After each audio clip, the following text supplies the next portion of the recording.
People always say betrayal hurts the most when it comes from strangers. They are wrong. Real pain comes when betrayal walks into your home, sits at your dinner table, smiles in your face, and waits patiently for the perfect moment to destroy you. I had spent nearly 30 years building a family that I thought loved me, a wife I trusted with everything, 2 sons I raised as my own. On my 51st birthday, I believed I was about to celebrate another beautiful year surrounded by the people I loved most. Instead, my wife stood up in front of 22 guests, raised her glass, and announced she was leaving me for another man, a younger man, and before I could even react, my own sons began clapping. At that moment, I realized I had wasted half my life on people who never cared about me. So I calmly looked at all of them and said words that changed their lives forever. There is a dangerous mistake many good men make in life. They believe sacrifice automatically creates loyalty. I was one of those men. For 28 years I believed I had built something meaningful.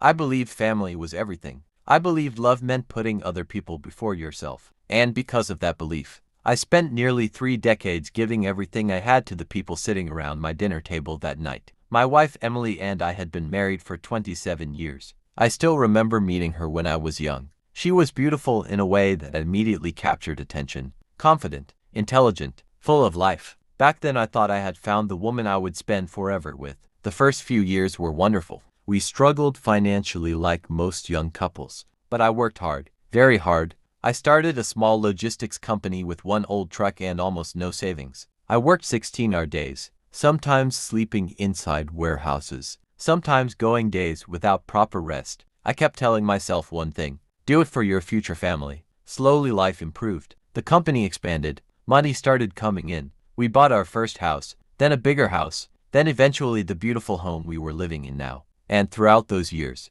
I gave Emily everything. If she wanted vacations, we traveled. If she wanted luxury, I bought it. Jewelry, designer bags, private schools for the children, fine restaurants, expensive celebrations, anything she wanted. Then came the boys, Daniel and Ryan, my greatest pride. At least, that is what I believed. I loved being a father. I attended every school meeting, every football game, every graduation, every birthday. I never missed a single important moment. When Daniel needed tuition money, I paid immediately. When Ryan wanted a new sports car for college, I surprised him with one. I thought that was fatherhood. Sacrifice, providing, being dependable.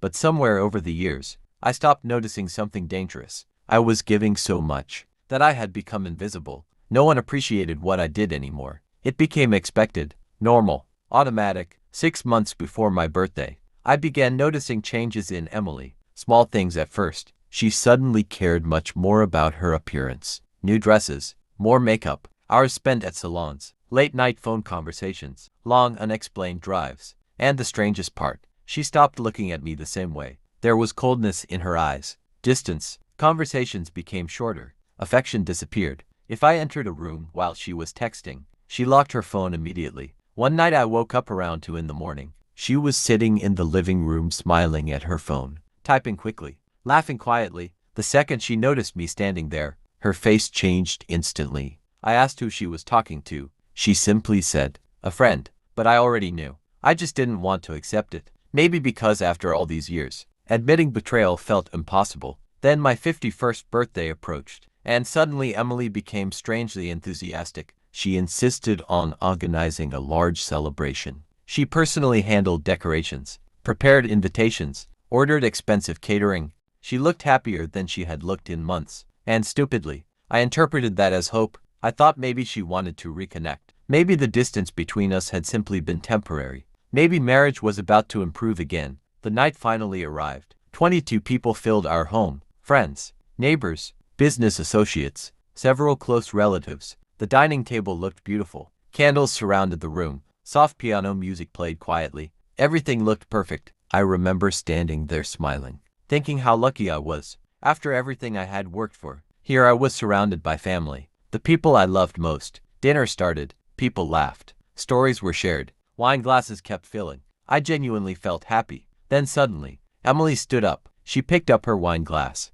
tapped it gently with a fork. The room became silent. I smiled, expecting a birthday toast. She looked directly at me and smiled, but something about that smile felt strange, cold, calculated. Then she began speaking.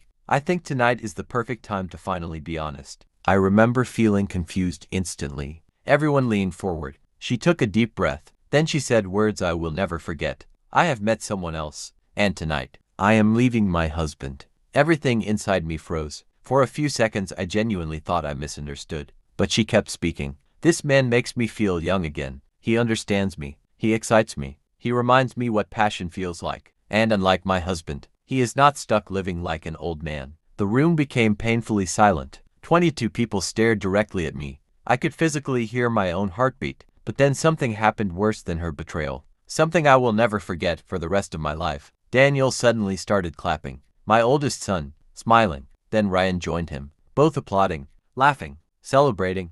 Daniel leaned back in his chair and said loudly, "Honestly, Dad, Mom deserves happiness." Ryan laughed and added, "Yeah, you have been boring for years. You should have seen this coming." I cannot describe what happened inside me in that moment. It was not anger. It was something colder, something final. It felt like every year I had sacrificed for these people collapsed instantly. I looked around the table. Everyone expected me to break, cry, scream, beg, cause chaos. Instead, something strange happened. I became calm, very calm, the kind of calm people feel when they finally stop caring. I slowly reached for my water glass, took one small sip, then gently pushed my dinner plate away. The sound echoed across the silent room. Then I looked directly at both boys and smiled. I spoke slowly. "Stay happy, boys. Enjoy this moment. But before I leave, there is one truth both of you deserve to hear tonight."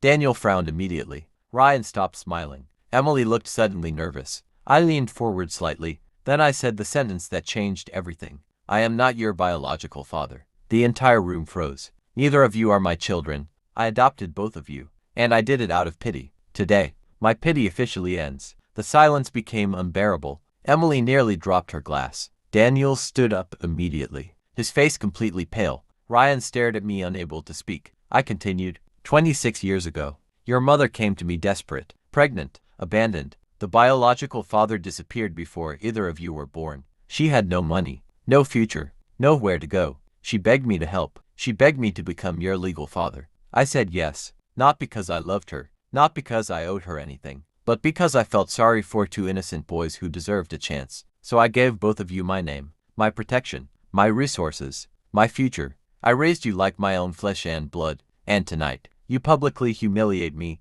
Daniel shouted immediately, "That is not true. You are lying. Tell me you are lying." Ryan grabbed the table so hard I thought he would collapse. Emily looked completely terrified. I remained calm, then slowly reached inside my jacket. I removed a thick envelope and placed it directly on the table. Inside were legal documents, birth records, hospital paperwork, adoption papers, DNA reports. I had copies of everything. Years earlier I stored them safely. Daniel grabbed the documents first, his hands shaking violently. Ryan looked over his shoulder. Both faces changed instantly. Fear, confusion, panic. Emily finally spoke, her voice trembling. "Please stop. Do not do this." I looked at her and smiled. "No, Emily. You wanted honesty tonight. Let us continue being honest." The entire room remained frozen. No one moved. No one spoke. Then I continued. "For months ago I discovered your affair. I know about the younger man. I know about the secret apartment downtown. I know about the expensive gifts I unknowingly paid for.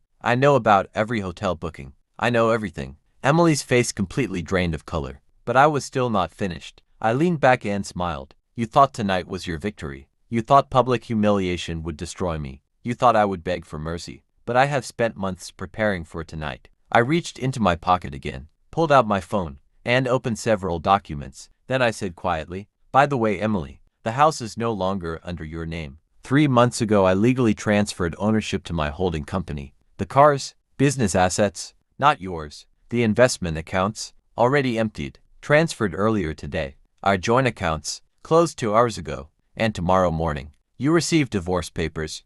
"That is not true. You are lying. Tell me you are lying." Ryan grabbed the table so hard I thought he would collapse. Emily looked completely terrified. I remained calm, then slowly reached inside my jacket. I removed a thick envelope and placed it directly on the table. Inside were legal documents, birth records, hospital paperwork, adoption papers, DNA reports. I had copies of everything. Years earlier I stored them safely. Daniel grabbed the documents first, his hands shaking violently. Ryan looked over his shoulder. Both faces changed instantly. Fear, Confusion. Panic. Emily finally spoke, her voice trembling. Please stop. Do not do this. I looked at her and smiled. No, Emily. You wanted honesty tonight. Let us continue being honest. The entire room remained frozen. No one moved. No one spoke. Then I continued. For months ago I discovered your affair. I know about the younger man. I know about the secret apartment downtown. I know about the expensive gifts I unknowingly paid for. I know about every hotel booking. I know everything. Emily's face completely drained of color. But I was still not finished. I leaned back and smiled. You thought tonight was your victory. You thought public humiliation would destroy me. You thought I would beg for mercy. But I have spent months preparing for tonight. I reached into my pocket again, pulled out my phone, and opened several documents. Then I said quietly, by the way, Emily, the house is no longer under your name. 3 months ago I legally transferred ownership to my holding company. The cars, business assets, not yours. The investment accounts, already emptied, transferred earlier today. Our joint accounts, closed 2 hours ago, and tomorrow morning. You receive divorce papers. Her breathing became heavier. The confidence she had 5 minutes earlier disappeared instantly. Reality had finally arrived. The younger man she planned to run away with had no wealth, no property, no security, only excitement. Daniel suddenly stepped closer. Dad, please, please listen. Ryan spoke immediately after. We did not know.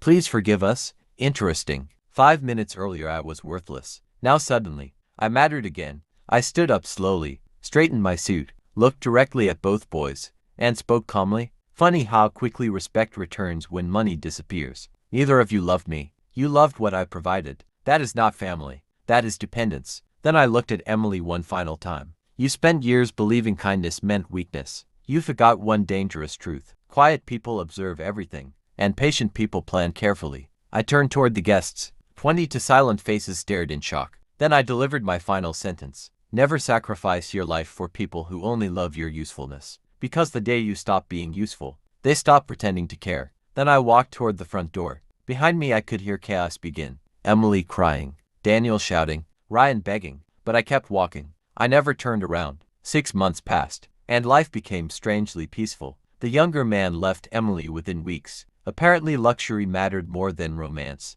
The boys tried contacting me endlessly. Phone calls, emails, messages, letters, apologies, begging for forgiveness. I ignored all of it, not because I hated them, but because something inside me had permanently changed. For decades I had lived for everyone except myself. Now, that was over. 2 weeks ago I celebrated my 52nd birthday, alone, not surrounded by fake love, not surrounded by betrayal. I sat on a quiet beach in Greece watching the sunset. No drama, no lies, no manipulation, just silence and peace, something I had forgotten existed. Sitting there, I finally understood something powerful. Sometimes life does not punish you by taking people away. Sometimes life saves you by removing people who were never truly yours. And losing everything can become the exact moment your real life finally begins. Betrayal is painful, but betrayal also reveals truth. The people I spent decades protecting only loved me while I was useful to them. The moment they believed I had become weak, they exposed their true faces,